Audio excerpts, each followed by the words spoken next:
My husband laid out the divorce papers with a smile and declared, "Embrace my mistress, or we'll be through." I signed the papers without a moment's hesitation. My husband's face went white. "No, wait, you completely misread. Can you imagine building your entire life around someone, only for them to sit you down, casually admit to an affair, and then give you an ultimatum? What if he thought you were so utterly dependent, so completely useless, that you'd have no choice but to say yes? My name is Linda, and until very recently, my life was, well, stable, comfortable, maybe a little too predictable. 48 years old, a colonial home in the Chicago suburbs, 2 incredible boys, a pantry so organized it could be a museum exhibit, and a husband, Mark, for 15 years. Or, as I now say, had a husband. It was a Tuesday evening. Taco night used to be our thing, a tradition since Jason was a toddler. But lately, Tuesdays just meant Mark was working late. I was at the kitchen island, scrubbing a stubborn coffee ring off the granite. The house quiet, just the hum of the fridge and the rhythmic swish of my sponge. Jason was upstairs doing homework, Tyler lost in a video game. Then, the front door opened. Usually, Mark would lumber in, tie loosened, complaining about traffic, asking if dinner was ready. But this time, the energy was different. He strode in, a bounce in his step, wearing his navy pinstripe suit, the one he saved for big board meetings. And he smelled like an expensive distillery, yes, but also a cloying, floral perfume. Definitely not mine. "Linda," he said. "Not honey, not babe. Just Linda." He didn't come over to kiss me. He walked straight to the kitchen table, pulled out a chair, and sat down. He placed a thick manila envelope on the table with a heavy, deliberate thud. It sounded like a judge's gavel. "Sit down," he commanded. Not a request, a command.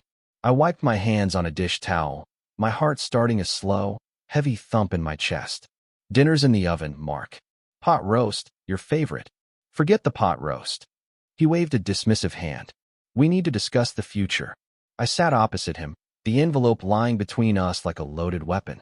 Mark leaned back, lacing his fingers behind his head, a smug smile playing on his lips. He looked like a cat who'd not only eaten the canary but had negotiated a book deal about it. "Here's the situation," he began, his voice smoothed and practiced, like he was pitching a client. "I've met someone. Her name is Tiffany. She's 28, works in marketing, and she makes me feel things I haven't felt in a decade. Passion, excitement, vitality." I felt the blood drain from my face, my hands turning cold and numb. I just stared, waiting for the punchline, for him to say he was joking. But his eyes were dead serious. "I know what you're thinking," he continued, not letting me speak. "You're thinking this is the end. But it doesn't have to be. I'm a pragmatic man, Linda. I know you rely on me. You haven't worked in 15 years. You like this house. You like your garden. You like the fact that the boys go to private school." He leaned forward, elbows on the table, invading my space. "So, I've drawn up a proposal. An ultimatum, if you will. Inside that envelope are divorce papers. But they're just a formality, a threat to show you I'm serious. Here's the deal. I'm going to be with Tiffany. I'll spend my weekends at her apartment. I'll be here during the week for the boys. We stay married, legally. You keep the house, the credit cards, the status of being Mrs. Mark Reynolds. In exchange, you look the other way. You accept that I have a life outside of this domestic boredom." He paused, letting the words sink in. "Accept my mistress, Linda, or we break up right now. And if we break up, you know you can't survive out there alone. You're nearly 50. The job market isn't exactly begging for former accountants who haven't touched a spreadsheet since the Bush administration." He smirked. That smirk, it was the expression of a man who held all the cards. He honestly believed I was trapped. He thought I was weak. He thought I was just a fixture in his house, like the lamp in the corner or the rug in the hallway. Useful, decorative, but ultimately silent. I looked at the envelope. Then I looked at him. "So," I said, my voice surprisingly steady, "my options are to share my husband with a woman half my age, or to be divorced?" "Exactly," Mark said, checking his watch. "It's a generous offer. Most men would just leave you high and dry. I'm offering you security." I didn't scream. I didn't cry. I didn't throw the pot roast at him, although the thought definitely crossed my mind. Instead, a strange clarity washed over me. It was like a fog lifting. I saw him not as the man I loved, but as a stranger. A cruel, arrogant stranger who had underestimated me for the last time. Okay, I said softly. Mark's smile widened. I knew you'd be reasonable. It's for the best, really. You get to keep your life, and I get to be happy. I reached into the junk drawer behind me and pulled out a black ballpoint pen. I clicked it. The sound was sharp in the quiet kitchen. I pulled the papers out of the envelope. Heavy, high-quality bond paper. I flipped to the last page. Petitioner, Mark Reynolds. Respondent, Linda Reynolds. What are you doing? Mark asked, a flicker of confusion crossing his face. I'm making my choice, I said. I didn't hesitate. I didn't shake. I pressed the pen to the paper and signed my name in big, looping cursive letters. Linda Reynolds. I dated it. Then I pushed the papers back across the table toward him. I choose the divorce, I said calmly. I'm done. Mark looked down at the signature. His eyes bulged. The smug smile vanished instantly, replaced by a look of pure, unadulterated panic. The blood drained from his face so fast he looked like he might faint. No, he stammered, reaching for the papers as if he could erase the ink with his bare hands. No, Linda, wait. You clearly misunderstood. I didn't mean. I was just trying to negotiate. You weren't negotiating, Mark. I stood up, looking down at him. You were bullying. And you just bullied the wrong woman. Before I tell you what happened next, how I kicked him out, how I exposed his secrets, I need to take you back. You need to understand how he got here. You need to understand the woman I used to be, so you can truly appreciate the woman I just became. And hey, if you are listening to this and you've ever had someone underestimate you, please do me a favor. Comment, I hear you down below. Let me know I'm not shouting into the void. It means the world to me. Now, let's go back 3 months, to when the cracks first started to show. To understand why Mark was so shocked that I signed those papers, you have to understand the dynamic of our marriage. For 15 years, Mark had been the star, and I had been the audience. He had been the CEO, and I had been the support staff. He genuinely believed that he built our life single-handedly. But memories are funny things. They can be rewritten by ego. Let me take you back 15 years. I wasn't just a housewife then. I was a senior auditor at one of the most prestigious accounting firms in Chicago. I was 29, sharp, ambitious. And I was making nearly double what Mark was making as a junior sales rep. I drove a convertible. I had my own investment portfolio. I was on track to make partner before I turned 35. I met Mark at a networking event. He was charming, full of big ideas and charisma. But he was broke. He had a vision for a logistics consulting firm, but no capital and zero financial literacy. We fell in love, hard and fast. He made me laugh. He made me feel like I could relax, like I didn't always have to be the tough girl in the boardroom. When we got married, he came to me with his business plan. Linda, he said, his eyes shining, I can't do this without you. The banks won't loan me the money. But if we use your savings, if you help me run the books, we can build an empire.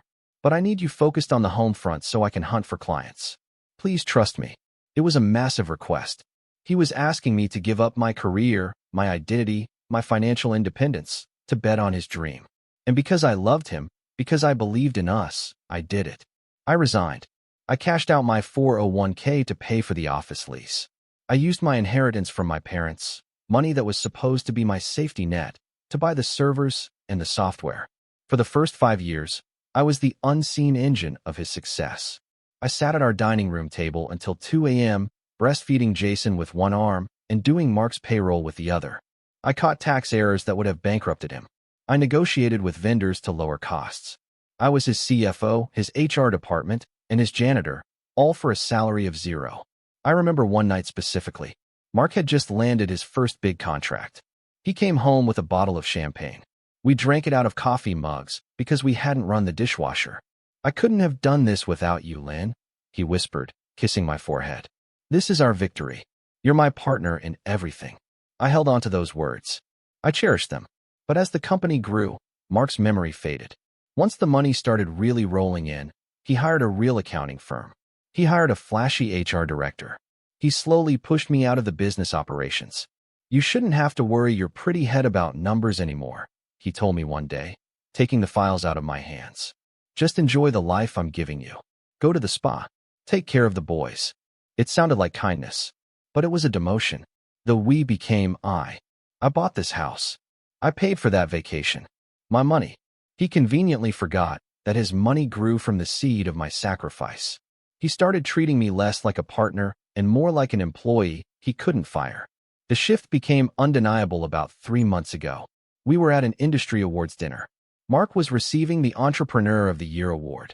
I was sitting at the table, clapping until my hands hurt, beaming with pride. After the ceremony, I went to the bar to get a glass of water. Mark was there, surrounded by a group of younger, hungry-looking businessmen. They didn't see me approach. "Your wife is lovely, Mark," one of them said. Mark laughed, swirling his scotch. "Yeah, Linda's great. She keeps the house standing. But man, sometimes I wish she had a bit more drive. You know, she's been out of the game so long. She doesn't understand the pressure I'm under. She lives in a bubble I pay for. Honestly, she'd be lost without me. She wouldn't know how to pay an electric bill if I didn't set up the auto pay." The men laughed. A cruel, bonding laughter. I stood there, frozen. The ice in my glass rattled against the sides. I was the one who set up the auto pay. I was the one who managed the household budget so he could buy his fancy suits. I was the one who had audited Fortune 500 companies while he was still struggling to figure out how to use Excel. I wanted to walk over there and dump my water on his head. I wanted to scream my credentials in his face. But I didn't. I swallowed the humiliation. I thought about Jason, struggling with algebra, and Tyler, who needed braces. I told myself it was just the alcohol talking. I told myself to be the good wife and not make a scene. That was the moment the seed of resentment was planted. I realized then that my husband didn't respect me. He tolerated me. And tolerance is a very fragile thing. I walked back to the table, put a smile on my face, and pretended I hadn't heard a thing. But that night, as I lay in bed next to him, staring at the ceiling, I started to wonder, if I was so useless, why was he trying so hard to keep me in the dark? After that night at the awards dinner, the blinders were off. I started noticing things. Little things at first, then bigger, more alarming things. It was like living with a stranger who was wearing my husband's face. The first sign was the vanity. Mark had always been a decent-looking man. Tall, broad shoulders, a bit of gray at the temples that distinguished him. But suddenly, he was obsessed with his appearance in a way that screamed midlife crisis. He started buying designer suits that cost $3,000 a pop. He joined an elite gym across town, the kind that costs more per month than our grocery budget.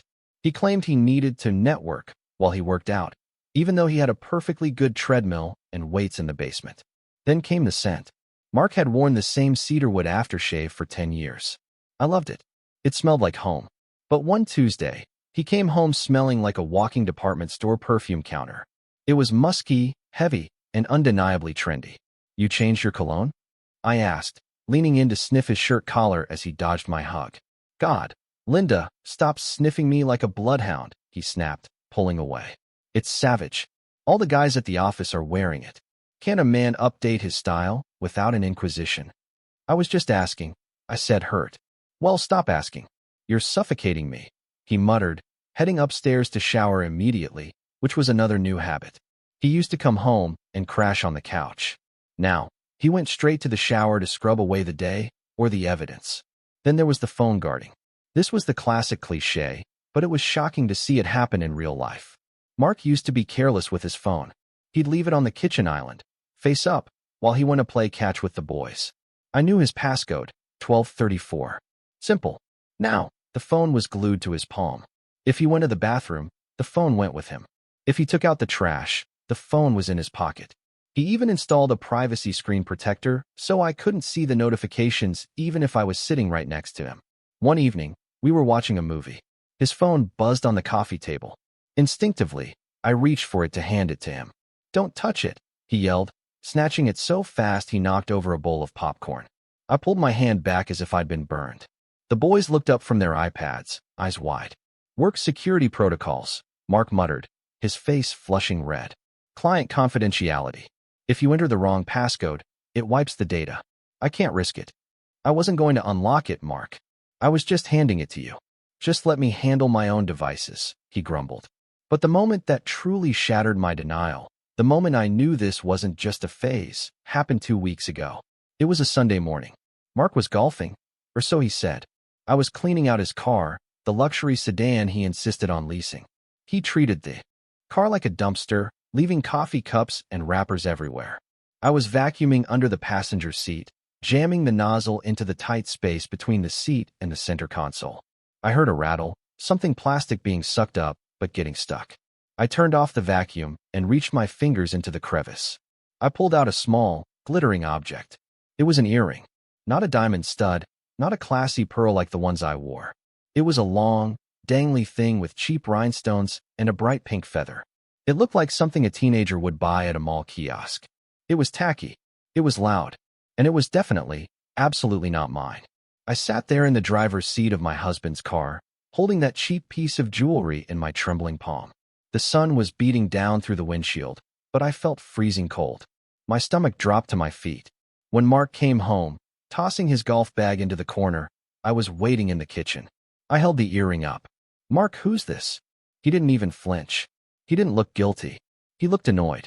He glanced at the earring and let out a dry, dismissive laugh. "Oh, that must belong to Dave's daughter. I gave Dave a ride to the mechanic last week and his kid was in the back seat. She's got all that glittery junk. Must have kicked it under the seat." I stared at him. Dave's daughter sat in the front seat.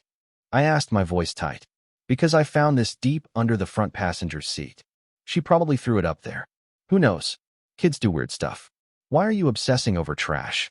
Just toss it." He walked past me, opening the fridge to grab a beer. I stood there, clutching the earring so hard the metal post dug into my skin. Dave didn't have a daughter. Dave had 3 sons. I had been to Dave's house for a barbecue in July. I had watched his 3 boys jump on the trampoline. Mark had lied to my face. He had lied effortlessly, without blinking, without a shred of remorse. He thought I was stupid. He thought I was so disconnected from his life that I wouldn't remember his best friend's children. That was the moment the sadness ended. The grief evaporated, replaced by a cold, hard calculation. He thought I was just a nagging housewife. He forgot that I used to audit corporations for a living. If there were cracks in the books, I would find them. And if there were cracks in my marriage, I was going to find the source. I didn't toss the earring. I put it in my pocket. It wasn't trash. It was Exhibit A. That night, Mark fell asleep quickly, snoring loudly with the arrogance of a man who believes he is untouchable. I lay beside him for an hour, listening to the rhythm of his breathing, feeling a wave of repulsion every time he exhaled. At 1 a.m., I slipped out of bed. I went down to my office. I use quotes because, over the years, my workspace had become the household storage room. My desk was covered in Jason's hockey gear, piles of unpaid bills, and Tyler's unfinished Lego projects. I cleared a space, sat down, and opened my old laptop. I cracked my knuckles. It had been years since I did a forensic audit, but it's like riding a bike. You never forget how to follow the money. Mark thought he was clever changing his phone password, but he was lazy with his financial security. We had a joint checking account for household expenses, but I knew he had opened personal credit cards. He had switched all the statements to paperless about 6 months ago, claiming he was saving the environment. He forgot one crucial detail. I was the primary administrator on our home Wi-Fi network. I was also the one who set up his original email recovery questions 10 years ago because he kept forgetting them. Question: what was the name of your first pet? Answer: Buster. Question: what is your mother's maiden name? Answer: Collins. It took me less than 10 minutes to reset his email password. I logged in. The inbox loaded, and the floodgates opened. I didn't look for love letters first. In a divorce, emotions are messy, but numbers are absolute. Numbers don't lie. Numbers are the only truth that holds up in a court of law. I went straight to the trash folder. People always delete the incriminating emails, but forget to empty the trash. There were dozens of confirmations. Open table reservation for 2 at the Onyx Room, Tuesday, 7 p.m. Ticketmaster, 2 front row seats to the Beyoncé concert, $800. Expedia, weekend booking at the Vineyard B&B, Napa Valley. My hand shook on the mouse. The Napa trip coincided with his regional sales conference. He had called me from that trip, complaining about how boring the seminars were. He was lying in bed with her while complaining to me. Then I searched for financial alerts. I found statements for a Visa Black card I didn't know existed. The cardholder name was Mark Reynolds, but there was an authorized user, Tiffany Miller. I pulled up the PDF statements. The spending was nauseating. Victoria's Secret, $450.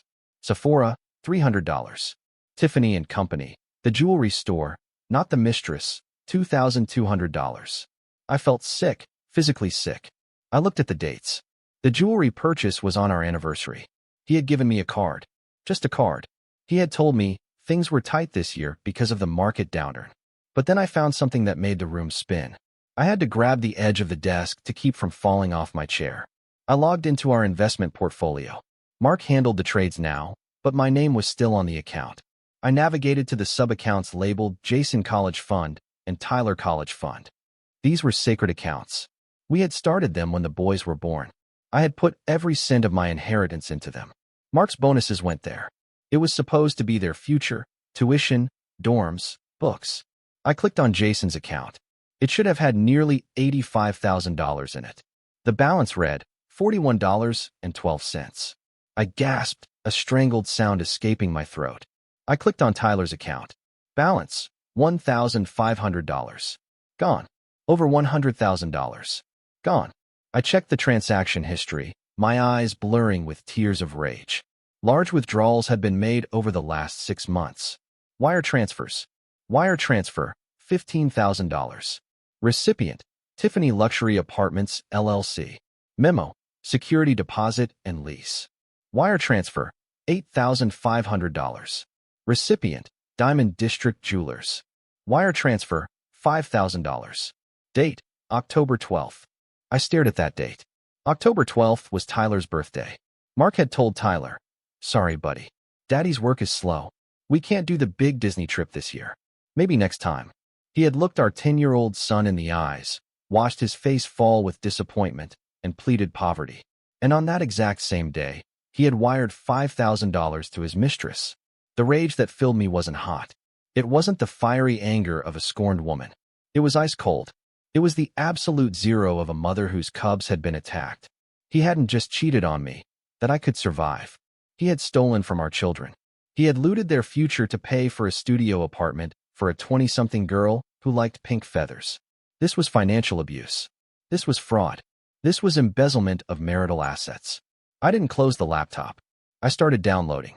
I downloaded every statement, every receipt, every email. I organized them into folders labeled evidence. I backed everything up to the cloud, then to an external hard drive, then to a USB stick that I taped underneath the drawer of my desk.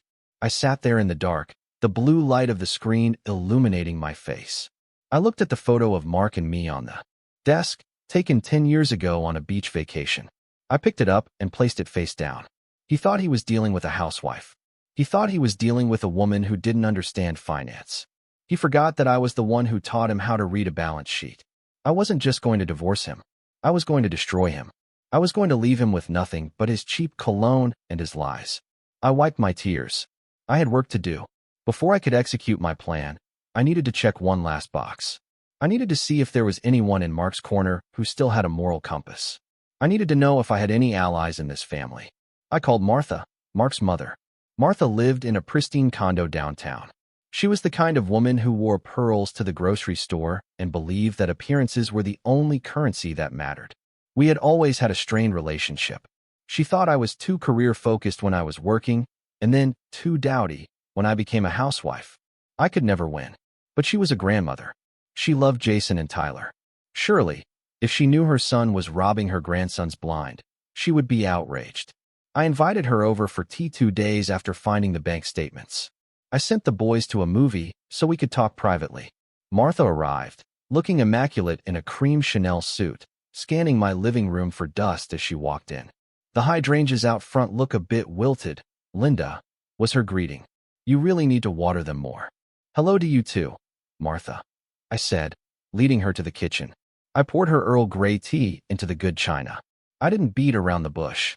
I was too tired for small talk. "Martha," I said, sitting down across from her, "I'm worried about Mark. He's been distant. He's not coming home some nights. And I found evidence he's seeing someone else." I watched her face closely. I expected shock. I expected her to gasp, to reach for my hand. Instead, Martha took a slow sip of her tea, set the cup down with a delicate clink, and looked at me with a pitying, almost bored expression.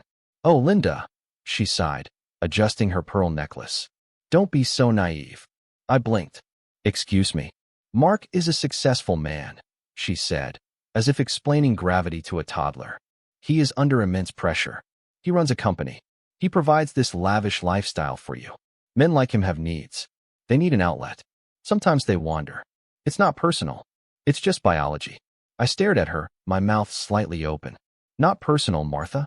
He's sleeping with a woman half his age. He's having an affair. Well, she sniffed, looking me up and down with critical eyes. Look at yourself, dear. You've let yourself go a bit, haven't you? You're always in those sweatpants. You look tired. A man like Mark needs excitement. He needs to be admired. Maybe if you put a little more effort into keeping him happy, lost 10 pounds, dyed your hair, he wouldn't need to look elsewhere. My blood boiled. Are you blaming me for his cheating? I'm just saying, she waved a manicured hand, that marriage is about compromise. You have a nice house. You don't have to work. You should be grateful. Don't blow up a good life over a little indiscretion. Just turn a blind eye. That's what women of our status do. We maintain the family dignity. I felt a cold knot tighten in my chest. She wasn't surprised. She probably already knew. It's not just an indiscretion, Martha, I said, my voice dropping to a whisper. He drained the boys' college funds. He stole Jason and Tyler's money. Over $100,000. He used it to pay for his mistress's apartment. For a split second, I saw a flicker of hesitation in her eyes.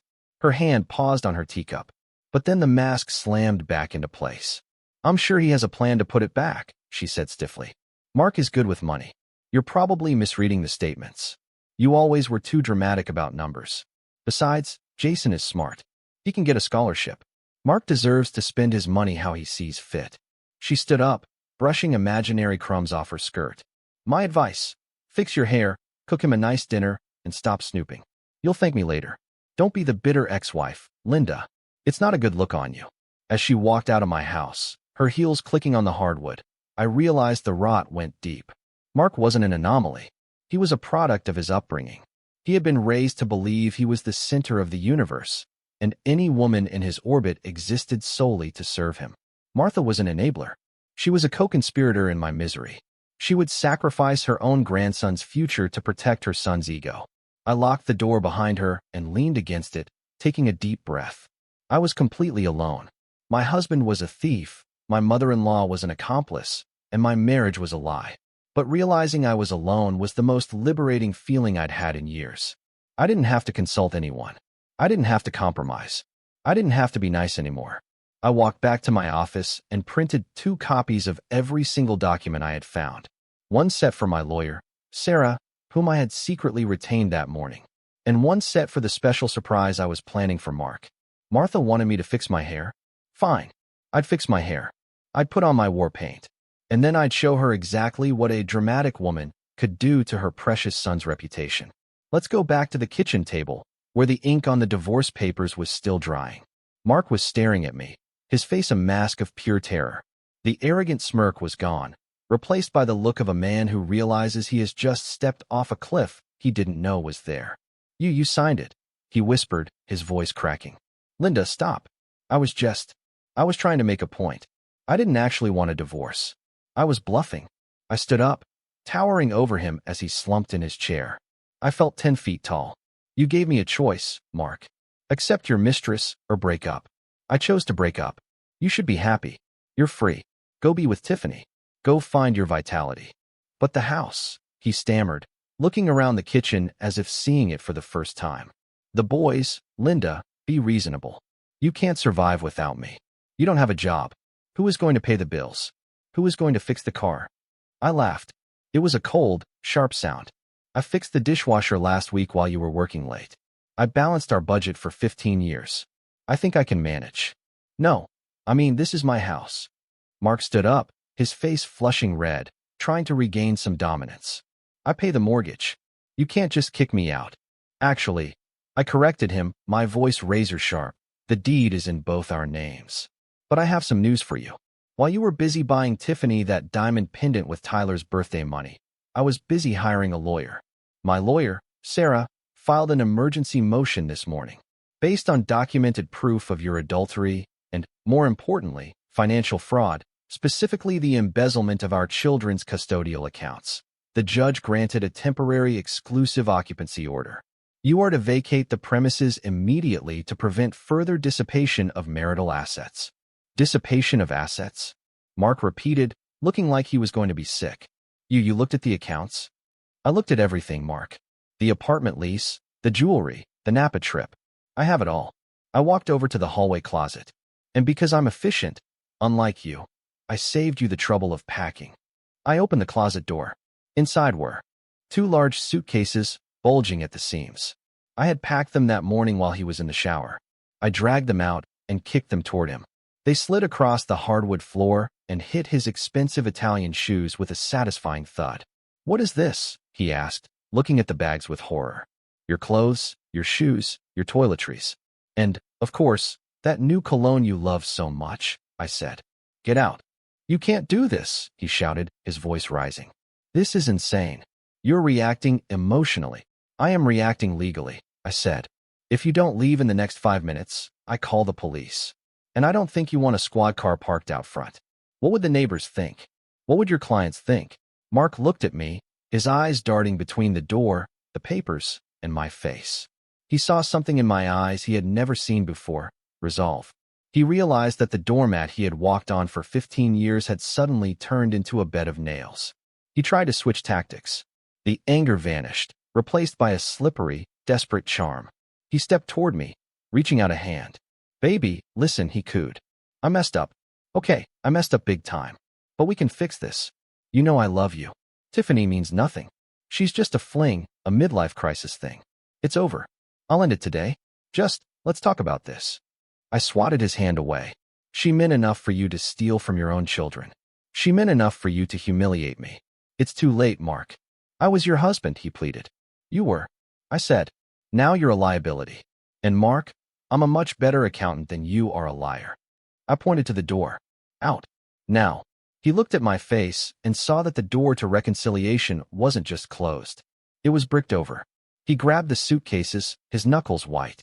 He muttered curses under his breath, calling me names I won't repeat. He dragged the bags to the front door. He struggled with the handle, his dignity in tatters. "You're making a huge mistake, Linda," he spat as he opened the door to the cool evening air. "You'll come crawling back when the bills come in. You'll see. You're nothing without me. Give my regards to Tiffany," I said calmly. "I hope she likes pot roast." I slammed the door in his face. I threw the deadbolt, then the second lock, then the security chain. I leaned my forehead against the cool wood of the door, my heart hammering against my ribs. I listened. I heard the thump-thump of the suitcases going down the front steps. I heard the car door slam. I heard the engine rev aggressively as he peeled out of the driveway. I didn't cry. I felt a surge of adrenaline so strong my hands were shaking. I had done it. The parasite was gone. But then the silence of the house settled around me, and I realized the hardest part was just beginning. I turned around and looked up the stairs. 2 shadows were standing at the top landing. Jason and Tyler were watching. My heart shattered into a million pieces seeing them there. Tyler, my sweet 10-year-old, was clutching his favorite stuffed dinosaur, Rex, looking absolutely terrified. Jason, my 16-year-old, stood with his arms crossed, leaning against the banister, his face unreadable, but his eyes dark. I had wanted to protect them. I had wanted to do this quietly, while they were at school. But Mark's arrogance had forced my hand. I walked to the bottom of the stairs, trying to stop my hands from trembling. "Boys, come here." They came down slowly. Tyler ran to me and buried his face in my stomach. Jason walked behind him, stiff and silent. I led them to the living room, and we sat on the oversized beige sectional. "Was that Dad?" Tyler asked, his voice muffled against my sweater. "Why did he have suitcases? Is he going on a trip?" I took a deep breath. I had read books on how to tell kids about divorce. Keep it simple. Don't blame. Reassure them. But how do you not blame a man who stole their college money? "Dad isn't going on a trip, buddy," I said, stroking Tyler's hair. "Dad and we are going to live apart for a while." "Is it because of the lady?" Tyler asked. I froze. I looked at Jason. He was staring at the floor, picking at a loose thread on his jeans. "What lady?" I asked gently. Jason looked up. His eyes were red-rimmed. "Mom, stop. We know." "You know?" I whispered. "We know about Tiffany," Jason said, his voice surprisingly deep, sounding so much older than 16. He sounded tired. "How?" Jason pulled his phone out of his pocket. He opened Instagram and navigated to a profile. He handed the phone to me. "She's not exactly private, Mom. Her profile is public." The algorithm suggested her to me because she follows Dad. She tags him in stories. Date night with my silver fox. He scrolled down. She posts photos of the gifts. I took the phone. There it was, Tiffany_Miller_XO. Blonde, pouting lips, overly filtered photos. And there was Mark, my husband, smiling like a fool in a selfie, holding a glass of wine, kissing her cheek. I scrolled down. Photo of a diamond necklace. Caption, he spoils me. #blessed. Date, 2 weeks ago. I looked at Jason, horrified. How long have you known? A month, Jason said, his voice cracking slightly. I saw a text pop up on his phone when we were driving to practice. It said, "Can't wait to see you, baby." It wasn't your number. I searched the number. Then I found her Insta. Why didn't you tell me? I asked, tears finally spilling over. I didn't want to hurt you, Jason said, looking away. I thought maybe it was just a phase. I thought he would stop. I didn't want to ruin everything. I pulled Jason into a fierce hug, dragging Tyler into the pile. Oh, honey, you shouldn't have had to carry that secret. That wasn't your job. You are a kid. You were supposed to worry about geometry and baseball, not your father's girlfriend. Tyler looked up, tears streaming down his face. Is Dad leaving us because we were bad? No, I said fiercely, grabbing his shoulders. No, Tyler, listen to me. This is not your fault. This is 100% Dad's fault. He made bad choices. Did he steal my birthday money? Tyler asked. His voice was so small, it nearly broke me in half. I froze again. I hadn't told them that part. I hadn't wanted them to know that part. I heard you yelling, Tyler whispered. When I was on the stairs, you said he bought a pendant with my birthday money. I looked at my 2 sons. I couldn't lie to them.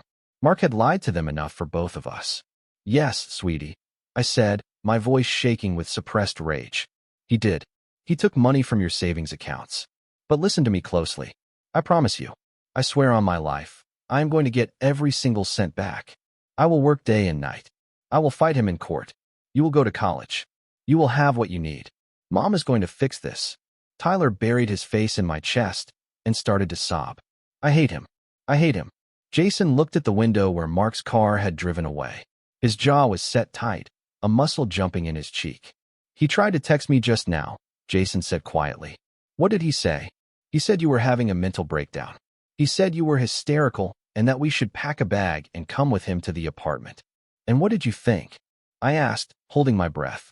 Jason looked me in the eye. I texted him back. I said, don't bother. I saw the pictures, Dad. You're a loser. I let out a breath I didn't know I was holding. My son wasn't confused. He was angry, and he was on my side. Okay, I said, wiping my face. Okay, we are going to be okay. But right now, I don't want to cook. And I definitely don't want pot roast. Pizza. 3 large pizzas. I declared. Extra pepperoni. And breadsticks. And soda on a school night. We sat on the living room floor that night, eating out of the boxes, watching Marvel movies. It was a small act of rebellion, a reclaiming of our space. The house felt emptier without Mark's booming voice and his constant demands for service, but it also felt lighter. The toxicity was gone. I looked at my boys, their mouths covered in tomato sauce, and I made a silent vow. Mark thought he could strip us of our assets and our dignity. He thought he could walk away to his fantasy life without consequences. He was wrong. I had the house. I had the kids. And I had the evidence. Phase 1 was complete. Eviction. Phase 2 was about to begin. The reality check. Mark was about to find out that living with a high-maintenance mistress in a studio apartment wasn't quite the dream he imagined. A week passed. A week of silence from the divorce courts, but plenty of noise from the gossip mill. I wish I could say I was a fly on the wall in Tiffany's apartment, but I didn't need to be. We live in a connected world, and word travels fast in the suburbs. Plus, Mark, in his infinite stupidity and arrogance, hadn't removed me from the shared family Uber Eats account yet. I watched the decline of his paradise through digital receipts. It was almost poetic. For the first 2 days, he tried to maintain the illusion. Tuesday, sushi bar, order total $120. Wednesday, Prime Steakhouse delivery, order total $150. He was trying to show Tiffany that nothing had changed, that he was still the high roller. But I knew exactly how much cash he had access to. I had frozen the joint checking account the morning after I kicked him out. His personal credit cards were near their limit from all the gifts he had bought her. By Thursday, the orders changed. Thursday, McDonald's, 2 Big Macs, and a Happy Meal. Friday, Taco Bell, $15. Saturday, no order. Then I got a call from a mutual friend, Sarah, not my lawyer, another Sarah, who worked in the same corporate building where Tiffany was a marketing intern. Linda, Sarah whispered into the phone, clearly hiding in a bathroom stall. You didn't hear this from me, but Mark looks terrible. Do tell, I said, leaning back in my kitchen chair, sipping my morning coffee. I felt remarkably refreshed. I had slept 8 hours for the first time in months. Apparently, Tiffany's luxury apartment is a studio, Sarah giggled. The leasing photos used a wide-angle lens. It's basically a shoebox. And Mark, well, he's been wearing the same 2 suits all week. They're wrinkled. He looks like he slept in them. He probably did, I said. Or on the floor. And Tiffany, Sarah continued. She's been complaining to everyone in the break room, loudly. She said Mark snores like a freight train and keeps her awake. She said he expects her to cook dinner when she gets home, and she doesn't even know how to boil an egg. She told the receptionist. I didn't sign up to be a housewife. I laughed out loud. It was a deep belly laugh that felt like healing. Of course, he did. Mark hadn't cooked a meal, done a load of laundry, or picked up a wet towel in 15 years. He expected a hot dinner on the table at 6:30 p.m. sharp. He expected his shirts laundered, starched, and hung in color-coded order. He expected a magical house fairy to manage his life. Tiffany wasn't a house fairy. She was a high-maintenance influencer wannabe who was dating Mark for the lifestyle she thought he had. She wanted the dinners and the gifts, not the dirty socks and the snoring. Sarah said they were arguing in the parking lot yesterday. The friend continued, screaming match. Something about him not having his car. Ah, yes. I smiled, petting the dog. The lease on the Mercedes is in my name. My credit score was always better than his. I reported it as unauthorized use to the leasing company on Wednesday. They probably repossessed it while he was at work. You are ruthless, Sarah said, sounding impressed and a little scared. I'm just getting started, I replied. That evening, my phone rang. It was Mark. I let it go to voicemail. He called again and again. Finally, I picked up, putting it on speaker so Jason could hear, at his request. What do you want, Mark? Linda, please. His voice sounded ragged. He sounded exhausted. The smooth, arrogant tone from a week ago was gone. I can't live like this. The apartment is the size of a closet. The AC is broken and it's 80 degrees in here. And the car? Did you really have the car towed? Seriously, it's my car, Mark. Read the lease agreement. I can't have unauthorized drivers operating my vehicle. Liability issues. You understand. I have to take the bus to work, he whined. Do you know how humiliating that is? I'm a vice president. Former VP. If you don't get your sales numbers up, I reminded him cheerfully. How's Tiffany? Is she enjoying the public transit lifestyle? She's stressed, he muttered. She says the apartment is too small for 2 people. She needs her space. Look, can I just come by to get some more clothes? Maybe grab a decent meal. The boys miss me, right? I looked at Jason. He shook his head vigorously and made a gagging motion, slicing his finger across his throat. The boys are fine, I said. In fact, we're great. And no, you can't come by. You wanted a new life, Mark. You wanted the younger woman and the excitement. Now you have it. Enjoy the bus. Enjoy the studio apartment. Enjoy the vitality. Linda, I'm starving, he whispered. And for a second, he sounded like a pathetic child. She doesn't cook. She ordered pizza 3 nights in a row. My heartburn is killing me. Welcome to equality, I said. Better learn how to use a microwave. Or maybe Tiffany can cook you some of that passion you were talking about. I hung up. Mark was beginning to realize that the grass wasn't greener on the other side. It was just artificial turf painted over a septic tank. But he hadn't hit rock bottom yet. Not even close. Because while he was worrying about his laundry and his commute, I was preparing the real blow. I had a meeting scheduled with my lawyer the next morning. Mark was about to find out that breaking up wasn't just about sleeping in different beds. It was about dividing the spoils of war.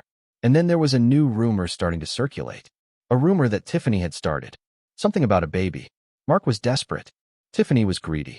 And things were about to get very, very messy.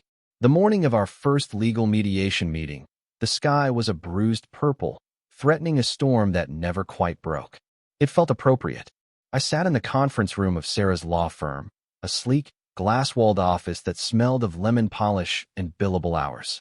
Sarah, My lawyer was a shark in a silk blouse.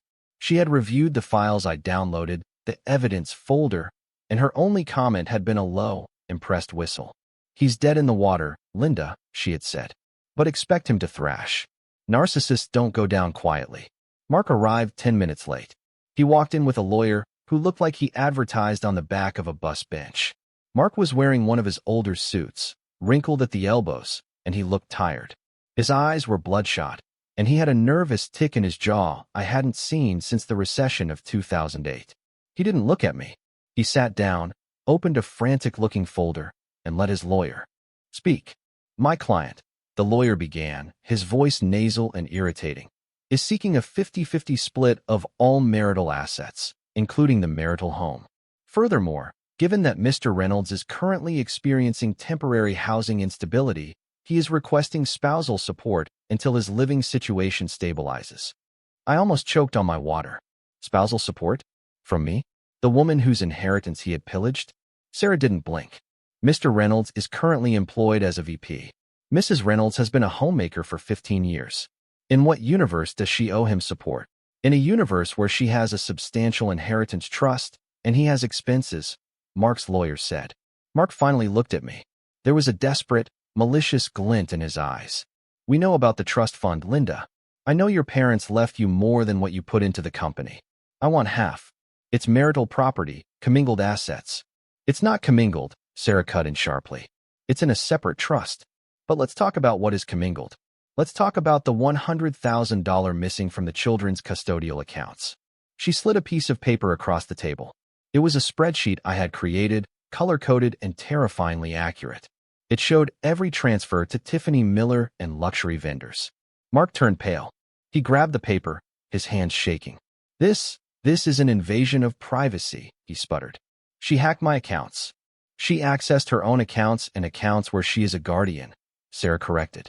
"And in the state of Illinois, dissipation of marital assets for an extramarital affair is a serious offense. We aren't just looking at divorce, Mark. We are looking at potential fraud charges if you don't cooperate." I thought that would end it. I thought he would fold. But I underestimated Tiffany's influence on him. Or maybe I underestimated how low he was willing to sink. Mark leaned forward, a sneer replacing his fear. "You want to play hardball, Linda? Fine. Let's talk about custody. Let's talk about the environment at home. My mother tells me you've been unstable, depressed, drinking." "That is a lie," I said, my voice icy. "Is it? And there's one more thing," Mark said, dropping the bomb he had clearly been saving. "Tiffany is pregnant." The room went silent. The air left my lungs as if I'd been punched in the gut. "That's right," Mark said, seeing the shock on my face. "She's carrying my child, a sibling for Jason and Tyler. And the courts look very favorably on fathers who need to provide for a newborn. If you try to destroy me financially, you are taking food out of an innocent baby's mouth. Do you really want to be that monster, Linda?" I stared at him. A baby? He had destroyed our family, stolen our son's college money, and now he was starting a new family with the woman who helped him do it. And he was using that unborn child as a human shield to extort money from me. I felt a wave of nausea, but I forced it down. I looked at Sarah. She gave me a subtle nod. "Don't react. Don't give him the satisfaction. We will require proof of paternity and medical records," Sarah said calmly. "Until then, get out of our office." Mark stood up, buttoning his jacket with trembling fingers. "You'll see. Mom is already knitting booties. You're going to lose, Linda. You're old news. Tiffany is the future." He walked out. I sat there for a long time, staring at the grain of the wood table. "Is it true?" I whispered. "Can he take the house because of a new baby?" "It complicates things," Sarah admitted, her face grim. "Judges don't like to leave newborns homeless. If she's really pregnant, and if he claims poverty, we might have a fight on our hands." I drove home in a daze. My mind was racing. Pregnant. Tiffany was pregnant. It felt like the final nail in the coffin. But then my accountant brain kicked in. Wait. I remembered the credit card statements. I remembered the charges from 3 weeks ago. There was a charge at a sushi restaurant, high-end sushi, raw fish. And the week before that, a charge at a wine bar, 2 bottles of Cabernet. And the pharmacy charges? Not for prenatal vitamins. For Retin-A cream. Something pregnant women are strictly told to avoid. I gripped the steering wheel. Something didn't add up. Mark said she was pregnant. His mother was knitting booties. But Tiffany was eating sashimi and drinking heavy reds. I wasn't just a scorned wife anymore. I was an auditor, and I smelled the discrepancy in the books. The pregnancy was the variable that didn't fit the equation. If Tiffany was pregnant, she was taking a massive risk with her lifestyle choices. Or she was lying. I spent the next 2 nights doing what I do best, digging. Mark had blocked me on social media, and Tiffany's profile was now set to private, probably on Mark's advice after Jason saw the photos. But the internet is written in ink, not pencil. Nothing is ever truly hidden. I created a burner account on Instagram. I used a stock photo of a landscape and named it Chicago Foodie 999. Then I started searching. I didn't search for Tiffany Miller directly. I searched for her friends. I remembered a photo Jason had shown me earlier, a group shot of Tiffany with 2 other girls at a brunch. One of them was tagged Jessica Style Chicago. I went to Jessica's profile. It was public. And there, in her stories from 24 hours ago, was a video. It was a boomerang of clinking glasses. Caption: Girls Night Out at Tiffany_M. Killing the tequila shots. I paused the video and zoomed in. There was Tiffany, in a tight black dress, throwing back a shot of tequila with salt and lime. Pregnant women don't do tequila shots. So the pregnancy was a lie. A leverage play. A way to guilt me into a settlement and get Mark's mother on board. It was despicable, but it was also a tactical error because now I knew they were perjuring themselves. But I kept digging. Why would she lie? Was it just for Mark's money? But Mark didn't have money anymore. I had frozen it. She had to know he was broke. Why stick around? Unless Mark wasn't her only iron in the fire. I went back to Google. I searched Tiffany Miller Chicago Marketing. I found her LinkedIn. It was polished, impressive. But then I saw a recommendation from a year ago. Tiffany is a dedicated professional, by Robert Vance, CEO of Vance Logistics. Vance Logistics. That sounded familiar. It was a competitor to Mark's firm, but much, much bigger. A real empire. I clicked on Robert Vance's profile. He was handsome, older, maybe early 50s, distinguished, silver hair, kind eyes. He looked like the kind of man Mark desperately wanted to be, but never quite achieved. I went to Facebook. I searched Robert Vance. His profile was locked down, but his cover photo was public. It was a photo of him and a woman on a boat in Lake Michigan. They were smiling, the wind in their hair.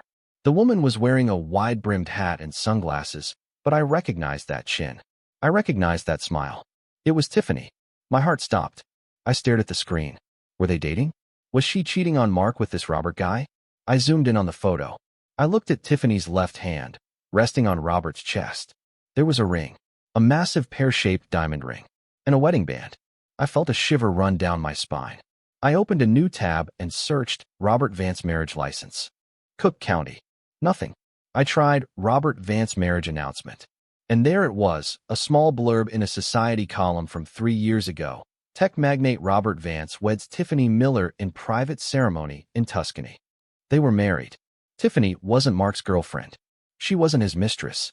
She was a married woman. She was Robert Vance's wife. My brain spun, trying to put the pieces together. She was married to a multi-millionaire CEO. So why was she with Mark? Mark was a small fish compared to Robert. Then it hit me. Mark was the side piece. Mark was the boy toy. Mark was the one she went to for the thrill, for the ego boost, while her husband was busy running a corporation. And she was using Mark's money, my children's money, to fund a secret apartment where she could meet him without her husband finding out. The Tiffany luxury apartment wasn't her home. It was her love nest, her hideout. And the pregnancy? If she was telling Mark she was pregnant, she was trapping him. But did Robert know? I looked at Robert's photo again. He looked kind. He looked happy. He looked completely oblivious. I realized then that I wasn't the only victim in this story. There was another person being played for a fool. A man who probably thought his marriage was perfect, just like I had. I sat back in my chair, the glow of the laptop illuminating the dark room. A plan began to form in my mind. It was dangerous. It was bold. And it was going to require me to step out of my comfort zone and blow this entire charade sky high. I needed to meet Robert Vance. I tracked Robert down the old-fashioned way. I called his executive assistant at Vance Logistics and claimed I was a forensic accountant conducting a routine audit on a vendor partner, which wasn't entirely a lie. In spirit, I asked for 15 minutes of his time to discuss a sensitive discrepancy involving a mutual associate. He agreed to meet me at a coffee shop near his office in the Loop. Neutral ground. When I walked in, I recognized him immediately. He looked even better in person than in the photos. He had a presence, calm, authoritative, but with weary eyes. He stood up when he saw me, buttoning his suit jacket. "Mrs. Reynolds?" he asked, extending a hand. "I'm Robert Vance." My assistant said this was urgent. "It is," I said, shaking his hand. "Please sit down and call me Linda." We ordered coffees. I waited until the waitress left before I pulled out my manila envelope. I was getting very good at carrying these envelopes. "Mr. Vance, Robert," I started, my voice steady. "I don't know how to say this gently, so I'm just going to say it. I believe our spouses are knowing each other very well." Robert blinked. He took a sip of his black coffee, his expression unchanging. "I'm sorry, I don't follow. My husband, Mark Reynolds. He left me 2 weeks ago for a woman named Tiffany Miller. A woman he claims to be his girlfriend. A woman he claims is pregnant with his child." Robert set his cup down. The ceramic clinked loudly against the saucer. "My wife's name is Tiffany Vance. Her maiden name was Miller." "Yes," I said. "And I believe she is living a double life." I slid the photos across the table, the screenshots from Instagram before she went private, the receipts for the apartment, the photos Jason had taken. Robert picked them up. His hands were large and steady. But as he flipped through the images, Mark and Tiffany kissing, Mark and Tiffany at the apartment, Mark buying her jewelry, his face went gray. It was the color of old ash. He stared at a photo of Tiffany wearing the pendant Mark had bought with Tyler's birthday money. "She told me her grandmother gave her this," Robert whispered. His voice was hollow. "She said it was a family heirloom." "My husband bought it 3 weeks ago," I said gently, "with money stolen from my son's college fund." Robert closed his eyes. He took a deep, shuddering breath. "I travel," he said quietly. "I travel 3 weeks out of the month. Asia, Europe." She said she was lonely. She said she needed a studio space for her art projects. "I pay the rent on a studio in the city." "This isn't an art studio, Robert. It's where she meets Mark." He looked at me, pain etching deep lines around his mouth. "She's pregnant. That's what Mark says. He's using it to blackmail me in our divorce." Robert let out a short, bitter laugh. It was a terrifying sound. "That's impossible." "Why?" "Because," Robert leaned in, his eyes hard as flint, "I had a vasectomy 5 years ago, before I met her. She knows that. If she's pregnant, it's not mine. But honestly, I don't think she's pregnant at all. I think she's playing a game." "She's drinking tequila," I added. "I saw the video." Robert nodded slowly. He wasn't crying. He was past tears. He was in the zone of cold, calculated fury, the same zone I had been living in for weeks. He looked at the evidence again. "Mark, does he know she's married?" Robert asked. "I don't think so. He thinks she's a successful marketing executive who is madly in love with him. He thinks he's her savior." "Savior?" Robert scoffed. "She spends $20,000 a month on my credit cards. She drives a Porsche I paid for. If she leaves me for him, she leaves with nothing. We have a prenuptial agreement, an ironclad one. Infidelity voids her spousal support." He looked up at me. "Why are you telling me this, Linda? You could have just used this in your divorce court." "Because," I said, "Mark is destroying my family. He's humiliated my sons. And Tiffany is helping him do it. I want justice. But I can't take down Tiffany alone. She's your wife." "Not for long," Robert said. He reached into his jacket pocket and pulled out a business card. He handed it to me. Then he looked me in the eye. "Mark works for Logistics Prime, correct?" "Yes. They have their annual company picnic this Saturday at the lakeside grounds." I nodded. "Mark begged me to go. He needs to play the happy family role to get a promotion. He thinks if he gets promoted, he can pay me off." Robert smiled. It wasn't a nice smile. It was a predator's smile. "Linda," he said, "I think you should go to that picnic. I think you should wear your best dress. And I think you should tell Mark that you're willing to discuss a settlement." "And what will you do?" "I'm a major shareholder in Logistics Prime," Robert revealed. "I know the CEO personally. I think it's time I paid a visit to the company picnic. I have some business to discuss with my wife." We sat there for another hour, plotting. 2 betrayed spouses, sipping lukewarm coffee, designing the destruction of the people who hurt us. It wasn't just revenge. It was a tactical operation. When we shook hands outside the coffee shop, I felt a surge of power. I wasn't alone anymore. I had a tank, and we were rolling into battle. On Saturday, Mark called me. I let it ring 3 times before picking up. I needed to sound broken. I needed to sound defeated. Hello. I answered, keeping my voice small and wavering. Linda, Mark said. He sounded brisk, businesslike. I'm glad you picked up. Look, about the mediation, things got heated. Maybe we can find a middle ground. I don't know, Mark. I sighed. The pregnancy, it's a lot to process. If you're really having a baby. I am, he lied smoothly. And that's why I need this promotion, Linda. The VP senior role opens up next month. If I get it, my salary doubles. That means more alimony for you, more money for the boys. Everyone wins. What do you want me to do? The company picnic is this Saturday, he said. The CEO, Mr. Henderson, is big on family values. He expects to see us there together. Happy. If you come, if you play the part of the supportive wife just one last time, I'll sign over the house. I'll agree to your terms on the custody. I just need this promotion to afford the new baby. He was dangling the house like a carrot. He thought I was desperate enough to bite. You promise? I asked. You'll give me the house in writing? I'll have my lawyer draft it Monday morning, he promised. Just come to the picnic, wear that blue dress I like. Smile. Hold my hand. Can you do that? Okay, I whispered. I'll do it. For the boys. Good girl, he said. The condescension dripped from the phone. I knew you'd see reason. I'll pick you up at 11. No, I said quickly. I'll drive myself. I have some errands to run beforehand. I'll meet you there. Fine. Just don't be late. And Linda, look presentable. No sweatpants. I hung up and stared at the phone. Good girl. He had called me like a dog. Like a trained pet. Saturday morning arrived with a blazing sun. I didn't wear the blue dress Mark liked. That dress was for the submissive wife, the woman who faded into the background. Instead, I went to my closet and pulled out a dress I had bought 3 years ago, but never wore because Mark said it was too aggressive. It was a tailored, crimson red sheath dress. It fit like armor. I paired it with my highest heels. I spent an hour on my hair, blow-drying it into sleek, sharp waves. I applied red lipstick, a shade called Victory. When I walked downstairs, Jason whistled. Whoa, Mom, he said, looking up from his video game. You look dangerous. That's the point, I said, adjusting my earrings. Boys, you're staying at Grandma's today.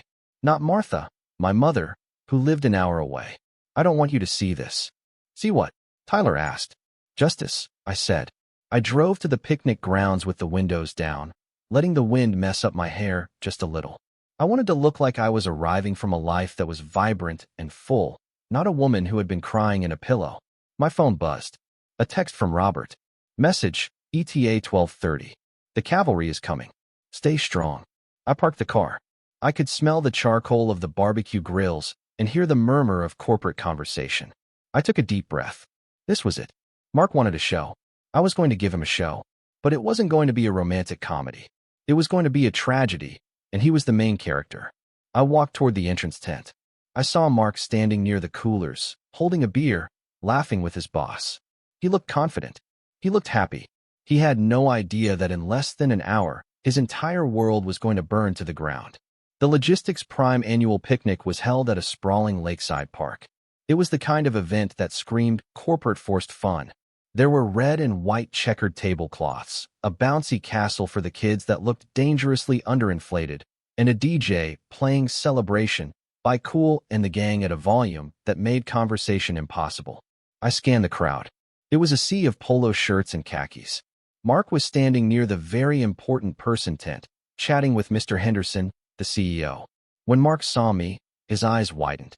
He excused himself and rushed over, grabbing my elbow a little too tightly. You're here, he hissed, looking me up and down. And you're wearing red? You said, look presentable. I smiled, pulling my arm away. I thought red was festive. It stands out, he grumbled. You're supposed to blend in. Whatever, just smile. Mr. Henderson is watching. We walked over to the CEO. Mr. Henderson was a jovial man with a white mustache and a firm handshake. Linda, good to see you, he boomed. Mark was just telling me about the new expansion plans. This man is a machine. You must be very proud. Oh, I'm amazed by him every day, I said, my voice dripping with sweet poison that only I could taste. Mark is certainly full of surprises. That he is. Henderson laughed. We're thinking of moving him up to senior VP. He needs stability at home for that, though. Big responsibility. Glad to see you two are solid. Heard some rumors about, well, rough patches. Mark stiffened. Just rumors, sir. Linda and I are better than ever. Right, honey? He put his arm around my waist, his fingers digging into my side. It took every ounce of my willpower not to stomp on his foot. Marriage is a journey, I said diplomatically. As we mingled, I spotted her. Tiffany was there. The audacity of it took my breath away. She wasn't standing with Mark, obviously. She was near the intern group, wearing a white sundress and a floppy hat, holding a glass of sangria. She looked young, pretty, and completely out of place. She caught Mark's eye and gave a little wave. Mark turned slightly pale and looked away quickly. Why was she here? Had she insisted on coming to watch her man get promoted? Or had Mark invited her too, arrogant enough to think he could juggle his wife and his mistress in the same park? Then I saw Martha. My mother-in-law was sitting at a picnic table under a tree, holding court with some other elderly relatives. She saw me in my red dress and frowned, pursing her lips. I walked over. Hello, Martha. Linda, she sniffed. That dress is a bit much for a barbecue, isn't it? You look like a stop sign. I wanted to make sure Mark could find me, I said. Is Tiffany enjoying the party? Martha dropped her fork. Hush. Keep your voice down. Why is she here? Mark invited her. I lied. He wants his new family to see his success. He's a fool, Martha muttered, looking anxious. But at least you're here. You're doing the right thing, Linda. Standing by him for the baby. Oh yes, I said. The baby. The humidity was rising. The smell of burnt hot dogs filled the air. I checked my watch. 12:25. Robert was 5 minutes out. I needed to move Mark into position. Mark, I said, walking back to him. Mr. Henderson looks like he's about to make the speeches. Shouldn't we be near the stage? Yes.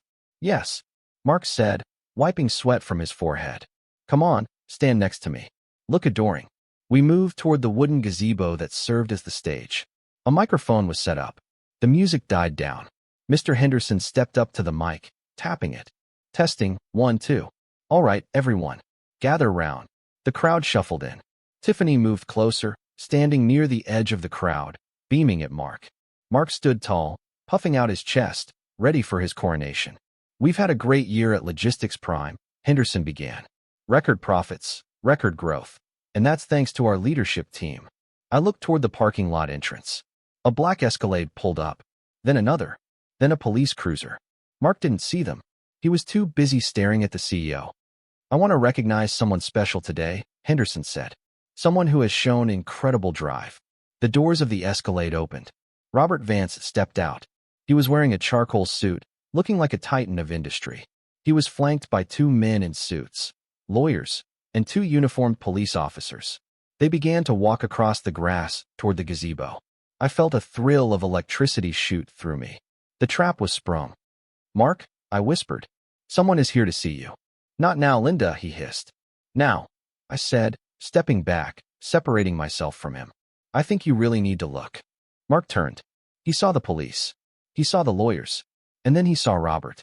He frowned. Who was that? But Tiffany saw him too. I watched the blood drain from her face. She dropped her glass of sangria. It shattered on the concrete path, red wine splashing onto her white dress like a gunshot wound.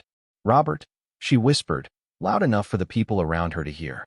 Robert didn't stop. He walked straight through the parting crowd, his eyes locked on the stage. Mr. Henderson stopped speaking. Robert? Robert Vance. What a surprise. I didn't know you were coming. Robert walked up the steps of the gazebo, took the microphone from a confused Mr. Henderson, and looked out at the crowd. Forgive the interruption, Jim, Robert said, his voice booming over the speakers.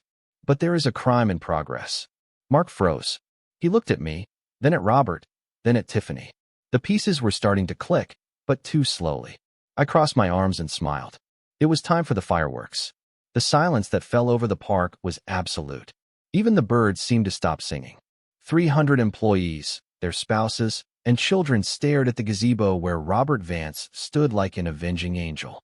Robert Vance was a legend in this industry. Logistics Prime was a mid-sized fish. Vance Logistics was the ocean.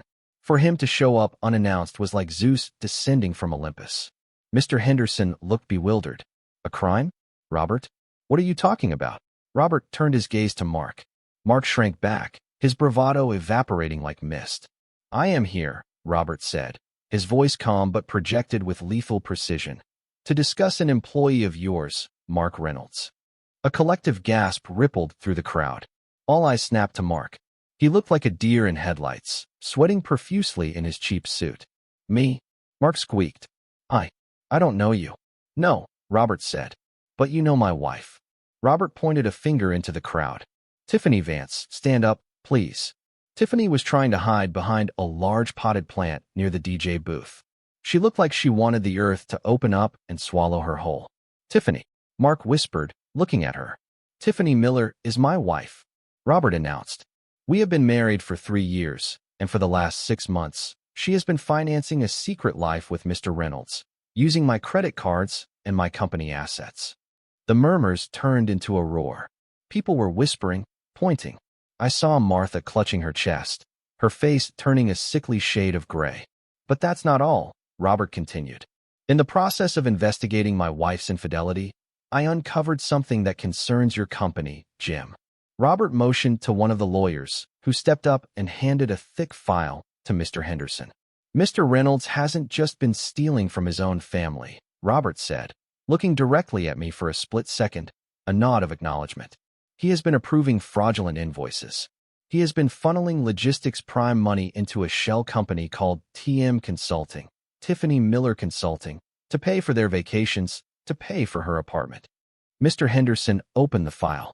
His face went from confused to furious in 3 seconds. He looked at the invoices. He looked at Mark. Mark, Henderson roared. Is this true? Did you sign off on these vendor payments? It was a misunderstanding. Mark stammered, holding his hands up. I can explain. It was an investment, a marketing consultation. Marketing. Robert scoffed into the mic. My wife is an unemployed art history major. She doesn't know the first thing about logistics marketing. Then Robert delivered the coup de grace. The moment we had planned for. The pregnancy lie.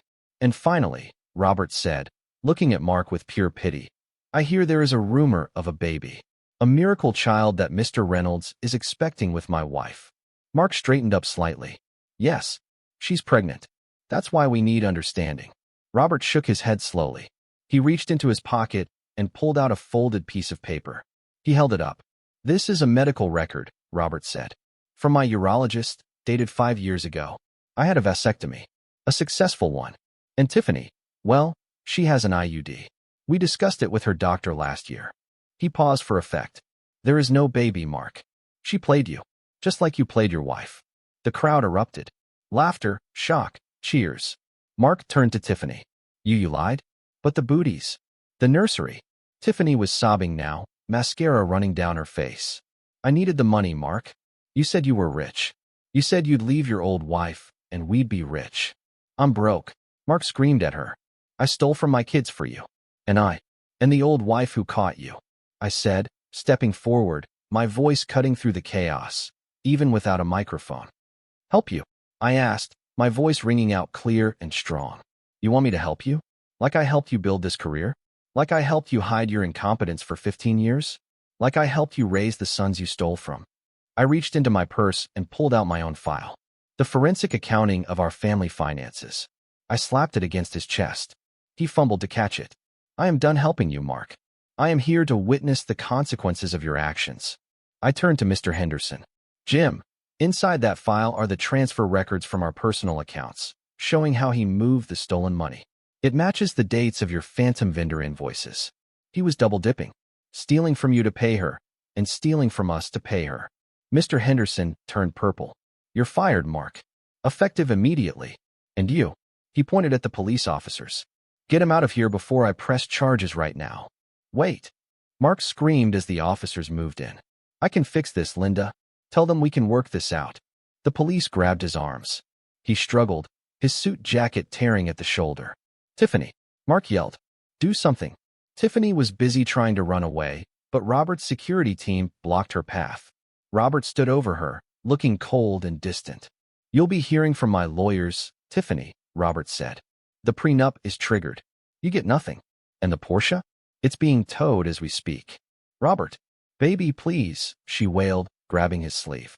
He brushed her off like dust. The scene was chaotic. The music had stopped. People were filming with their phones. Mark was being dragged toward the parking lot in handcuffs for the disturbance and potential fraud. Tiffany was weeping on the grass. Martha had fainted into a plate of potato salad. It was glorious. It was a symphony of destruction. And in the middle of it all, I felt a profound sense of peace. I picked up a glass of champagne from a passing waiter's tray. I raised it to Robert, who nodded solemnly from the stage. At this exact moment, as Mark was being shoved into the back of a squad car, and Tiffany was realizing her gold-digging days were over, the entire park fell silent, watching the fall of the arrogant king. If you are listening to this and feeling that sweet sense of justice, please do me a huge favor. Hit that like button and comment the number 1 down below. Let me know that you are standing with me, that you believe liars should get what they deserve. Your support is the fuel that keeps me going. Comment 1 if you're on Team Linda. Now, let me tell you what happened when the dust finally settled. The picnic ended abruptly after that. It's hard to eat hamburgers after watching your VP get arrested and his mistress get disowned by her tycoon husband. I watched from the parking lot as the police car drove away with Mark in the back seat. He was pressing his face against the glass, looking back at me. I didn't wave. I just adjusted my sunglasses. Robert walked over to me. He looked tired but relieved. "Are you okay, Linda?" he asked. "I'm better than okay, Robert," I said. "I feel light." "My lawyers will be in touch with Mr. Henderson," Robert said. "We're going to make sure the company doesn't press criminal charges if Mark agrees to immediate restitution. I don't want a long trial. I just want him ruined." "He doesn't have the money for restitution," I pointed out. "No," Robert smiled grimly. "But he has a 401k and he has stock options. We'll garnish everything.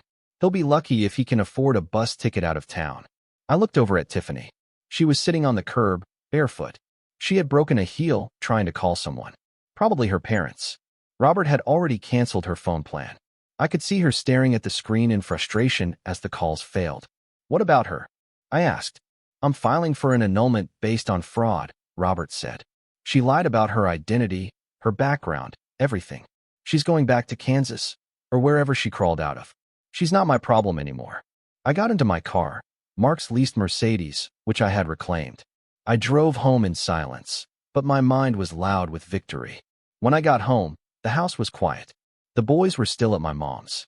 I walked into the kitchen, the same kitchen where Mark had slammed the divorce papers down just 2 weeks ago. It felt different now. It felt like my house. I poured myself a glass of iced tea and sat at the table. My phone buzzed. It was a text from Martha. Message: "How could you? You humiliated him. You ruined the family name. I am in the hospital with palpitations." I typed back slowly. Reply: "Mark ruined the family name when he became a thief. Get well soon, Martha. And don't ask me for money for the bill." Then I blocked her number. An hour later, my lawyer called. "Linda," Sarah said, sounding cheerful. "I just got a call from Mark's lawyer. He's fired Mark as a client. Apparently, Mark's check bounced." I laughed. "So, who is representing him? A public defender, probably. Or he'll have to represent himself. Either way, he's desperate. He wants to settle. He's willing to give you everything. So, custody, the house, the remaining assets, if you just convince the company not to send him to jail. Let him sweat for a night," I said. "I'll think about it tomorrow." That night, I slept like a baby. No snoring, no lies, no anxiety. Just the peaceful silence of a woman who had taken out the trash. The next few days were a blur of paperwork and logistics, but the good kind. I went to the school to pick up Jason and Tyler. I was nervous about telling them what happened, but news travels fast. Jason got into the car, a strange look on his face. "Mom, is it true? Did Dad get arrested at the picnic?" "Who told you that?" "It's on TikTok," Jason said. "Someone filmed it. It has like 1 million views. CEO husband crashes picnic to expose cheating wife and VP." My stomach dropped. I hadn't thought about the viral aspect. "Is Dad going to jail?" Tyler asked, his voice trembling. I pulled the car over. I turned around to face them. "Dad is in trouble," I said honestly. "He broke the law. He took money that wasn't his. But Mr. Vance, the man from the video, is working it out. So, Dad probably won't go to prison for a long time. He will, however, have to pay back every penny." "So he's poor now?" Tyler asked. "Yes, honey, he is." "Good," Tyler said, crossing his arms. "Maybe he can learn how to save money like you taught us." I smiled. My boys were resilient. They were hurt, Yes, but they saw the truth. They saw their father for who he was, and they saw me standing strong. Mark was released on bail the next morning, paid for by selling his Rolex watch. He tried to come to the house. I saw him on the security camera. He looked disheveled. He was wearing a tracksuit. He rang the doorbell incessantly. I didn't open the door. I spoke through the intercom. "Go away, Mark." "Linda, please," he sobbed. "I have nowhere to go. Tiffany locked me out of the studio. Robert evicted her, so she kicked me out. I'm sleeping in my car. Wait, I don't have a car. I'm sleeping on a park bench." "That sounds uncomfortable," I said. "Maybe you should ask your mother for a room." "Mom won't talk to me. She says I embarrassed her at the club." "Well," I said, "actions have consequences. We have a restraining order, Mark. If you don't leave the property in 2 minutes, I'm calling the police again. And this time, it won't be for fraud. It will be for harassment." He stared at the camera, his face a mask of misery. "I miss the boys. I miss my life." "You should have thought about that before you bet it all on a pair of pink feather earrings," I said. I turned off the intercom. I watched him walk away, shoulders slumped. A broken man, dragging his feet down the driveway he used to own. It was a tragedy, yes, but it was a tragedy he wrote, directed, and starred in. I was just the critic who gave it a bad review. Mark didn't give up immediately. Narcissists never do. A week later, he tried to ambush Jason at soccer practice. He showed up at the field looking like a homeless man trying to give Jason a bag of candy. It was bizarre. The coach, who knew the situation, intercepted him. "You need to leave, Mr. Reynolds," the coach said. "I just want to see my son," Mark shouted. Jason walked over to the fence. He didn't open the gate. He looked at his father through the chain links. "Dad, stop," Jason said calmly. "You're embarrassing yourself. And you're embarrassing me." "Jason, on your father. I built this family.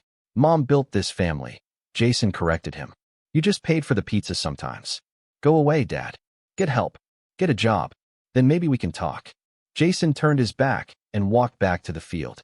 Mark stood there, gripping the fence, crying. It was the final rejection, the one that mattered most. He had lost his wife, his job, his money, and now the respect of his firstborn. That was the breaking point. Mark stopped fighting. He called Sarah the next day. He agreed to sign everything. He agreed to the full repayment plan. He agreed to supervised visitation only, which the boys declined for now. He agreed to let me keep the house, the retirement accounts, and full custody. He just wanted it to be over. Signing the final papers was anticlimactic. We didn't do it in a courtroom. We did it in a notary's office. Mark looked 10 years older. He signed page after page without reading them. "I'm sorry, Linda," he said quietly when it was done. "I really am." I looked at him. I searched my heart for anger, but I found only indifference. "I know you are," I said. "But sorry doesn't refill the college funds. Only checks do." "I'm working at a warehouse," he muttered. "Amazon. The night shift. It pays."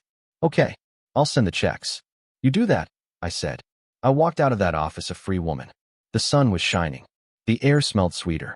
I got into my car and checked my phone. A text from Robert Vance. Message: "Hearing went well. I just wanted to let you know that Tiffany has officially moved back to Nebraska. And I was wondering if you'd like to grab dinner to celebrate freedom. As friends." I smiled. "As friends," I typed back. "For now." 6 months have passed since the picnic. Life looks very different now. The house is peaceful. We repainted the kitchen. No more reminders of Mark. Jason got a partial scholarship for his grades, and I managed to replenish a good chunk of the college fund by selling Mark's extensive collection of vintage watches and golf clubs, which, it turned out, were illegal. I went back to work, not as a stressed-out auditor, but as a financial consultant for women going through divorce. I helped them find the hidden assets. I helped them read the tax returns. I helped them find their war paint. It is the most fulfilling work I have ever done. Tyler is doing great. He doesn't ask about Dad much anymore, but when Mark calls for his supervised video chats, Tyler talks to him. It's awkward, but it's healing. Mark is humble now. He's living in a small apartment with 2 roommates, driving a used Honda. He looks human. As for me, I'm happy, truly happy. I learned that I wasn't just a housewife. I wasn't just a supporting character in Mark's movie. I was the director of my own life. I'm dating again. Robert and I have dinner every Friday. We take it slow. We bond over our shared trauma, but we also laugh. We laugh a lot. He respects me. He asked for my advice on business. He treats me like an equal. Last week, I was cleaning out the junk drawer, the same one where I found the pen to sign the divorce papers.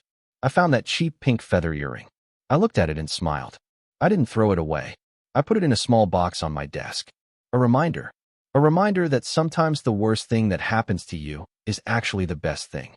If Mark hadn't cheated, if he hadn't been so arrogant, I would still be asleep. I would still be the woman wiping the counter, waiting for permission to live. Now, I don't wait for permission. I write my own checks. I sign my own papers. And I never, ever underestimate myself. Thank you for listening. Have you ever faced something like this? A moment where you realized you were stronger than anyone, especially yourself, gave you credit for? Tell me what you think. I really want to know your stories.